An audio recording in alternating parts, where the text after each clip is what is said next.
Hello there, I'm Christine Franklyn, an executive wellness coach, and I work with busy people who need just a helping hand in trying to fit healthy habits into their lives. My name is Silvana Siskov. I'm a health coach and nutritionist, and I wrote numbers of books focusing on health, weight loss, and nutrition. And I help people to improve their relationship with food and lose weight and improve their health. And today we are going to talk about SMART goals and well-being. So this is Yes. going to be interesting discussion, I have a feeling.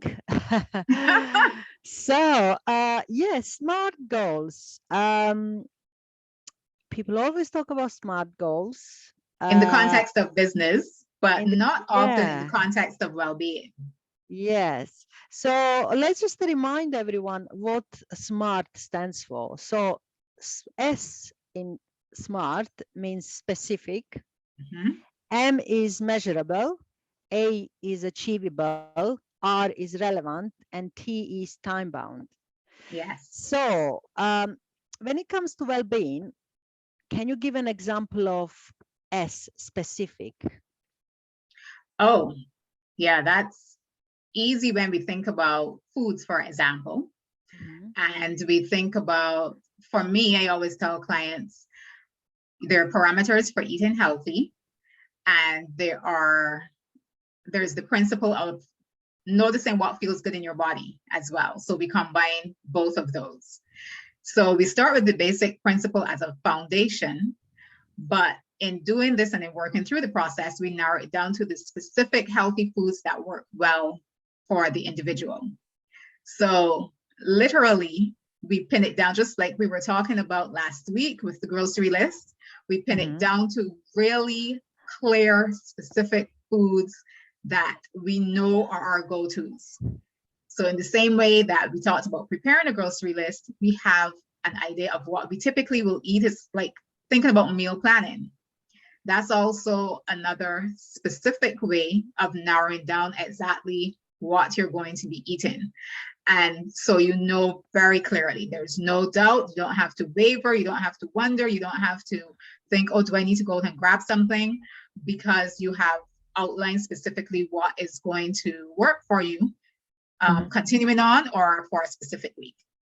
Mm. So that's one thing that I think people can make very specific, which many people don't, because we often think, okay, I'm hungry. What do I have to eat? Oh, let's see. Do I have something here? Do I need to run out and get something? And we just start imagining, okay, what do I want to eat? Which just leaves the door wide open to anything then being popped into our mouths. So I think clarity is a big part of it. And then choosing specifically what you know will work for you. That's also healthy. Mm. Good. So when I work with clients, and I often work with clients who want to lose weight, when it comes to being specific about their goals, um, it's not good enough to say I want to lose weight. Mm-hmm. We need more information there in order to be specific.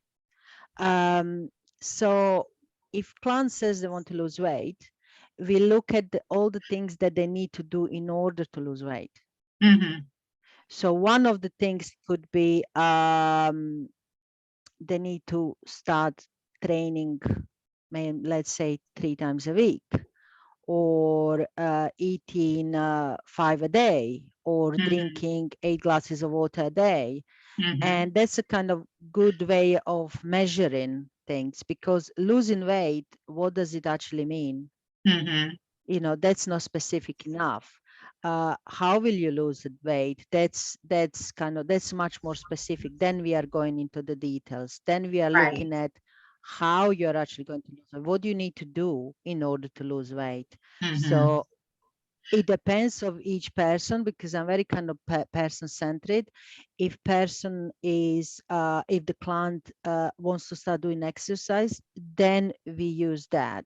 If client wants to start eating healthier, then we start with eating healthier. If someone else wants to improve other kind of lifestyle habits, then we talk about that. So it really depends on each client. But when it comes to being specific, then as I said, it really needs to be specific in a way, kind of, if you want to drink 8 glasses of water a day, that's specific enough. That's what we can measure. If you want to train 3 days a week or 5 days a week, or it doesn't matter how many times, that's something we can measure, and that's very specific. Right. Yeah. Yes. That's important. Yeah. So the second one, M, measurable. So yeah, in terms of measurable and well-being, how do you apply it? Can you give an example? Oh, yes. So, let's think about, I usually work with people with stress who have busy lives, who are stressed out. So that's very broad. There can be a variety of things that can be stressing you, and it's usually seen as difficult to measure what is stress and what to do about it and all of that. But you can set measurable goals around it.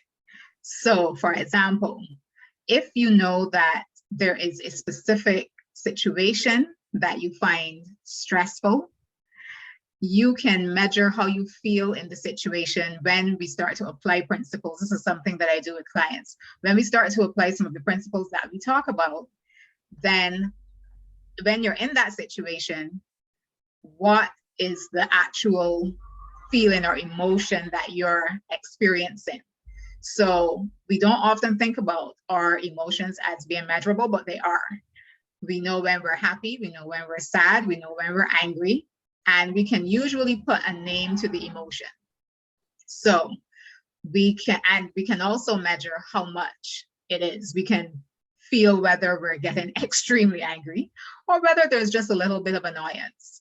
So the levels can also be assessed. So that's something that I do with clients, where we look at how we can assess things that people don't often think can be measured. They really can be, as long as we're paying attention. So that's an example of a tricky one that isn't often seen as measurable, but it can be measured either by identifying what it is we're feeling or what the level is that we're feeling. Yeah, and the way I measure goals when it comes to well-being with my clients is that, obviously, because lots of them want to lose weight, then it's kind of quite easy. They can use a scale or a body measurements, or they can put some clothes, a piece of clothes on that they used to wear years ago that could fit them, but not anymore. So if it can fit them now, that means, and they couldn't fit them 2 months ago, that means they lost some weight.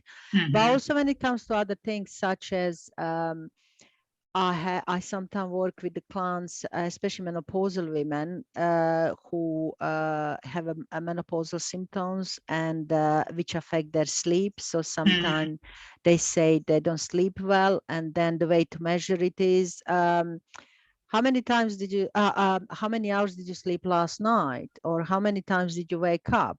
So that's the way how we can see improvements there. So yeah, and also what I mentioned earlier with being specific and with measurable, how to measure progress. If you used to drink only 4 glasses of water and now you drink 8 glasses of water, that's obviously improvement. Yes. Yeah, so there are many ways how we can measure something. Yeah, and also like if someone is not very healthy and tends to go to doctors a lot, then doctors always check their blood pressure, their cholesterol, and all kind of things. And if the numbers improved, that means that things are getting better. Yes, it's true. Yeah. Right. So the third one, A, stands for achievable. That's important. Yeah, obviously. Very, Yeah. important. Yeah, so when it comes to achievable, yes, we need to be realistic Yes. about our goals. And as I said, you know, working with clients who want to lose weight, I often experience that, you know, they are, they want to lose 20 kilos in 1 week.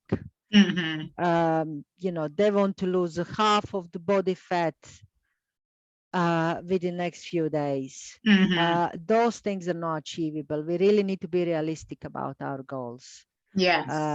Yeah, because because often what happens when people are not realistic about their goals, and they don't achieve what they thought they might achieve or wanted to achieve, they get disappointed, and then they stop following whether it's a healthy eating plan or exercise plan or whatever it is.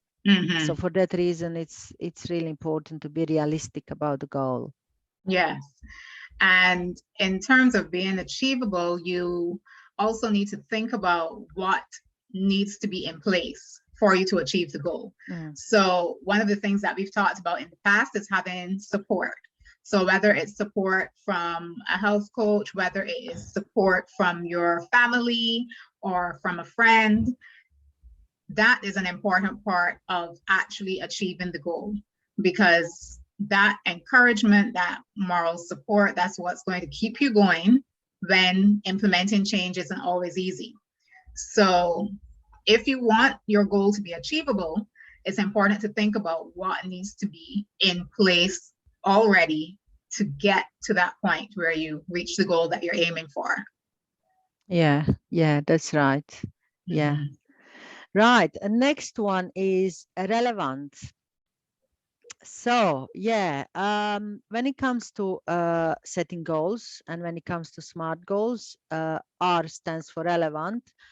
And so for instance, if I'll just give an example, if someone wants to improve their health, then we know sleep is important. So in terms of relevancy, they might decide one of their goals could be to go to bed half an hour early every night. Something that's not relevant to that is I want to work harder and make more money. That's not relevant. Right. That's just not relevant. If it comes to well-being, then yeah, then kind of focusing on sleep, and getting better quality sleep and longer sleep, that is relevant. And that's that's one of the examples. But yeah, working harder, making more money, it's good, but it's not relevant to this particular goal. Yes, Like improve your health or improve your well-being or lose weight or anything like that. It's true. It's true. Yeah. Yeah. So it's important to be relevant. Yes. And it helps you to stay on track and be focused on what is really, you know, the goal at hand, what you're doing to achieve it, rather than getting sidetracked by something else that you may have heard is, or you may be thinking is good to have or is important to you, but what is it that is going to help you achieve that goal, rather than going off doing a bit of this and a bit of that. Yeah. And the last one, it's time. Yeah. So it's important to decide kind of how long you have to achieve this goal for. When will you achieve it? What is the end date?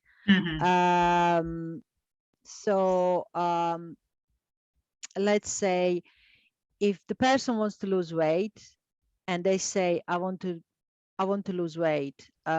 I mean, first of all, by when? But by next week, by next year, in 10 years time. And that's often the case with the weight loss. When people say, I want to lose weight, I know they want it, but then lots of people don't take any action. And by setting the date, helps them to actually start working towards it. Yes.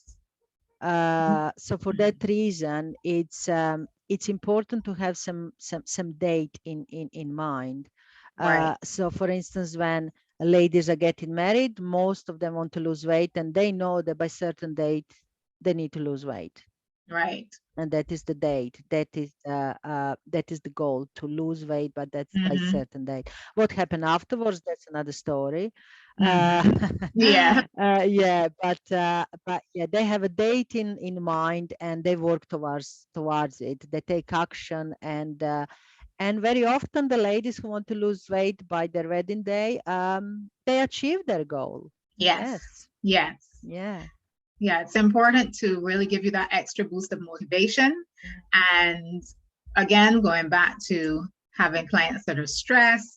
So I have a client who has been in a toxic work situation for a long, long time.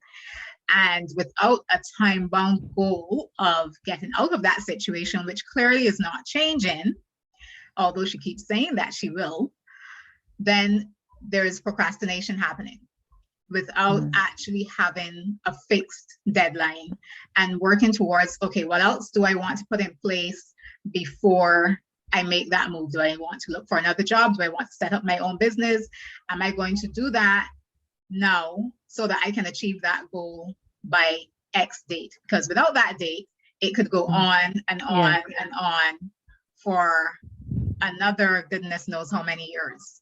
So it encourages procrastination if there isn't a fixed time bound element to your goal. Yeah, and that is the problem with lots of people who say that they have certain goals, but actually, the way I look at the goals that most people have, they're just a wish. They're not goals. It's true. You know, and by setting up this, as I said, this being specific about it, being have a goal in mind that you can measure, do things that are relevant to it, set a date when you're going to achieve it by. It helps you actually to achieve that goal. Yes.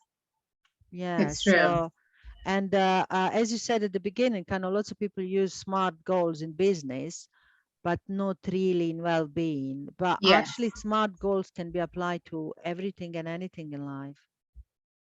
Yeah. And, you know, that is really how you get things done, literally. Yeah. So if you want to get things done in your life, you need to set a goal, and it should be a SMART goal. Yeah. And then, you know, by following this, as I said, being specific and relevant and all this, that can kind of help you to start taking action, because the most difficult thing for people is actually start taking action. Yes. Yeah. So there's a lot to think about today. Yes. Okay, so it's been a good one. So next week, because it's the time of the year when people go on holiday, we're going to talk about how to stay healthy when on holiday. Ooh, yes, that's often very tricky for people. Yeah, it could be very difficult for people. People might kind of think, oh, I've been taking care of my diet for the last 3 months, and now I'm going to ruin it all in 1 week. Yes. Right. So so we're going to talk about it next week, and I look forward to see you then. See you then. Bye.